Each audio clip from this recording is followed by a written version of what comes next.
Today has been a day that was mainly influenced by the movie that I watched last night with Candace, which was Snowden. The story of the whole charade that was going on with the NSA and data surveillance, and surely not a problem that only the US has.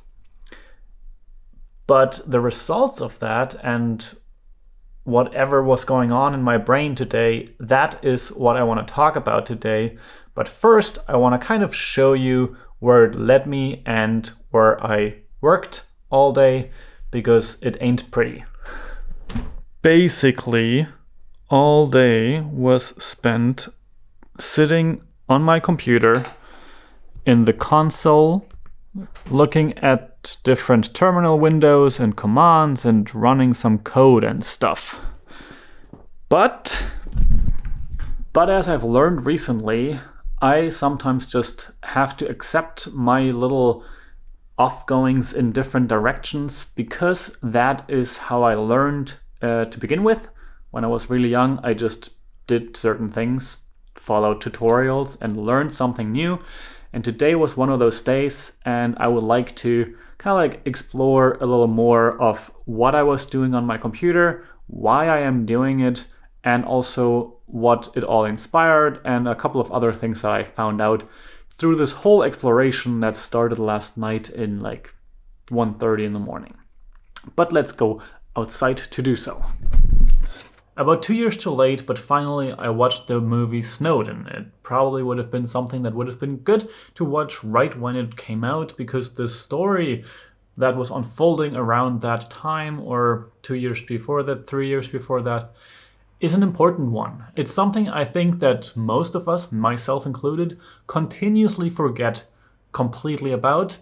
And that probably is just because we are in a country that doesn't necessarily experience as much privacy concerns as others.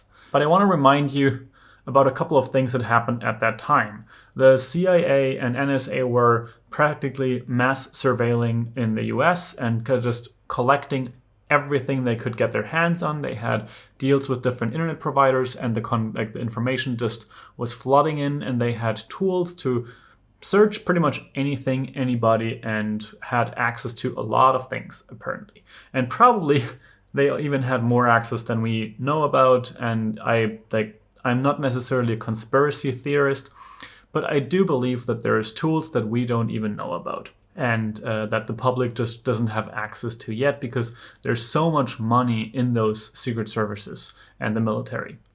Now, as I've mentioned before, it's definitely not something that is just specific to the US. It's something that Germany has talked about, and many other countries have as well. And I remember being at the Chaos Communication Congress a couple of years ago, probably almost 10 years ago at this point, and it actually was a topic there already, that people got surveillanced, and that they fell into a raster, like a research raster, and they were spied on, basically. And even though they practically never really did anything. Now, after the movie was over, it was kind of like this mind-blowing experience of what this one person, in terms of Edward Snowden, but also all the people that then got attached to that story, kind of went through to bring this truth to the public and have all of us know more about the whole situation, and still sort of suffer under that circumstance, with Edward Snowden still being in Russia, having a limited residency there, but also not really knowing how it's going to continue after that, apparently, still being charged with all kinds of things in the United States, and now building things that are beneficial to the freedom of the press. I read an article where he apparently stated that he pretty much is the happiest right now because he finally is working for the public and working for a cause that is important rather than surveillance, which previously was his main profession as a consultant for the CIA, NSA, and so on. This whole thing got me thinking last night. I started to research all kinds of things in terms of like messengers, what he's doing right now, what the people that were mentioned in the movie, like his girlfriend, what those people are experiencing, and how to kind of like be more mindful of this whole privacy topic and live a little more aware around it. One of the things that came up was the Freedom of the Press Foundation that Snowden is a part of, or maybe he founded it. I'm not quite sure on that one. But they are building tools and techniques, as well as they're publishing things about the freedom of the press, and just curating stories as well as information on how the press is treating the privacy concerns in terms of how they are reacting with HTTPS and like just encrypted web access, as well as drop boxes for information gathering and for whistleblowers to put their information into it. I think that's a really good process, and that there's people working on that. And the fascinating thing is that there's not really that much money to be made. It's like you're not going to become a millionaire by working for the freedom of the press, because money is made in other places, or at least that's one of the beliefs that I currently face, that it's not something that is just easily monetized, and it's based on donations a lot of the time, and so it's a bit of a struggle, I think. Exploring more and more, I next found out that the Freedom of the Press Foundation is also a sponsor for the Signal text messenger, and especially the Signal protocol. And so I kind of like looked into that rabbit hole and looked at the Signal messenger and what that can do and how it compares to Telegram and things like that. And what I found out was that the Signal messenger and the protocol that it is based on is all open source. And yes, you can use the Signal messenger itself, which offers a whole lot of kind of very interesting cryptography, as well as just diversion technology in terms of messages that are going away, end-to-end encryption, calls and video chat is completely encrypted and all that kind of stuff. But what is more interesting to me and what I explored was that it actually is also implemented in Facebook Messenger. It is also implemented in WhatsApp. The whole encryption of the calls as well as the text is based on the Signal encryption protocol, as well as the Skype Messenger that will get that same protocol in, I don't know exactly when, but they kind of like have that in the pipeline. So it's very interesting to me to see that this organization that is behind the Signal, and that way also the Freedom of the Press Foundation that is kind of sponsoring and supporting that Signal Foundation, that all of those things kind of like are much more concerned about the actual use, the spread of the protocol and the spread of end-to-end encrypted messaging, rather than making the most money or building their own product. Like building their own product is important, and it is still a messenger that is there, and I have it on my phone now to kind of like look into it and see where it goes. But at the same time, it kind of like showed me that the encryption of WhatsApp might actually be worth it, even though I personally don't like WhatsApp that much. So this was then one other big rabbit hole that I kind of like researched myself into, but it all led me to something that is the Tor network. And I understand that this whole video is a bit of a complex one to kind of like try to kind of like reiterate about my day and where I went and why I did that. But it all kind of culminated into this thing right now with the Tor Project, which maybe you have heard about, is basically anonymized browsing on your phone with a Tor browser, as well as on your computer, Mac, Linux, Windows, it doesn't matter. They have tools for every one of them. And by running this program, you basically become completely anonymous.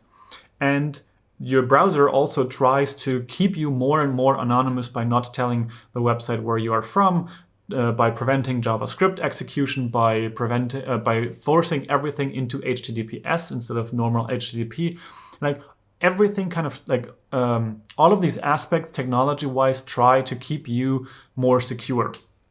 And again, it's something that most of us don't think about. And using Tor as the default is practically impossible, because it also takes away a lot of the fun of using a website, and it also slows down most everything. But understanding that there's a whole group of people, and it's much more the people that are in countries that experience censorship, people that are in companies that want to whistleblow, people that are in some kind of political position and want to do whistleblowing from there. It's like those people need to be protected, and the Tor network is one of the steps on that way, as well as things like secure drop or like drop boxes and information portals and informant tools and stuff like that. But being the geek that I am and like the kind of like nerdy, I thought about running my own Tor Relay, which is one of the things that this Tor network is based on. It's based on this whole network of people coming together, having servers and running them as relays and exit nodes and entry points for everybody to use so they can be anonymous within that whole network. And so I thought, why not run my own Tor server and provide that to this whole network and do it at a relatively low cost to me, but at the same time, it might help much more in the grand scheme of things. I pretty much spent all day researching all this, and then the rest was spent on setting up this server that I'm now providing into this Tor network. And it might just be one drop in an ocean of servers, but it's definitely something that I believe is helpful, and it's not that expensive. Right now I'm running a little server that costs me about $4 a month, and I'm just trying this out to see how much I can generate in traffic, how much traffic will come through this one server with all of the things that are set up right now. And then over time, I will learn more about it and kind of like get to know this whole project more, get deeper into it, and maybe I will run more servers, or maybe I can contribute in other ways in the future. For the most part, I've always searched for things like that. And with this like technology background, I never knew where to start. But the Tor project is, I think, something that for right now, it's a good thing for me, and also a little bit of a fun thing, because figuring things out and tinkering around is definitely something that I also breathe on. So right now I'm just going to show you a little bit of the screenshots or like the work that I've been doing over the last day. It's really not that interesting to look at the final product, but the whole process of going through and executing those commands, figuring things out that are not working properly, and kind of like finding the right way to put all these things together to, in the end, have this running Tor Relay server, as well as the statistics tools to kind of like analyze how much data is going to be processed through my server, and also just in general to monitor how the server is going to do and how it's going to perform, securing the server. And I again learned something to kind of also adapt to my other server that I'm running for my website and things like that to make that more secure as well. And so it's this whole figuring things out and exploring things experience that I just enjoyed about this, and also this kind of like giving into the community to provide this basically this node in this network. And I'm looking forward to kind of like seeing and learning more about it all. I hope this whole video kind of inspires you maybe to look into these things a little more, maybe think about a webcam cover. I also looked into those things again, because it's really disturbing to know what is possible with the software and what can be done if you want to kind of like use a backdoor to enter someone's computer, activate their camera and all that kind of stuff. And to kind of like step out of the blazing of the normal situation where it's like, I don't have anything to hide, or everything will be fine, nothing will happen and stuff like that. We didn't know that, and pretty much anything could become used against you. We have the situation that Snowden in the movie explains, and he, I think, did that same thing in the real world. It's become this thing that we have to prove why we need privacy, and the state doesn't need to prove why they need the information anymore. And that's something that I definitely need to learn more about. I want to learn more about, I want to read more about, and I'll look more into it. And this is just a small drop on the whole subject matter, and it's one day to dive really deep into this experience right now, to just get started on it and do a little bit of something. So yeah, whatever you want to learn about these things, I will leave a whole bunch of links in the description down below, so you can have a look at that if you want to learn about the Tor Project, the Freedom.PRESS Foundation, the Signal Messenger, and all those things. And maybe I will talk more about the subject matter in the future. Right now, this vlog format is whatever happens around me that is interesting. This was interesting today, and it was important for me to share something about it. And yeah, share in the comments if you like this kind of video, if you want to learn more about what I was doing and how I set it up. And if you want to know the statistics and the details about my server that is running in the Tor project, then I also have the link in the description where you can look at that, because all of this network structure is transparent so people can look at it. And so that is an amazing thing. We'll see how it goes. I will see how it goes. And look into things, be curious, and stay interested. And I will see you tomorrow in a new video. Bye.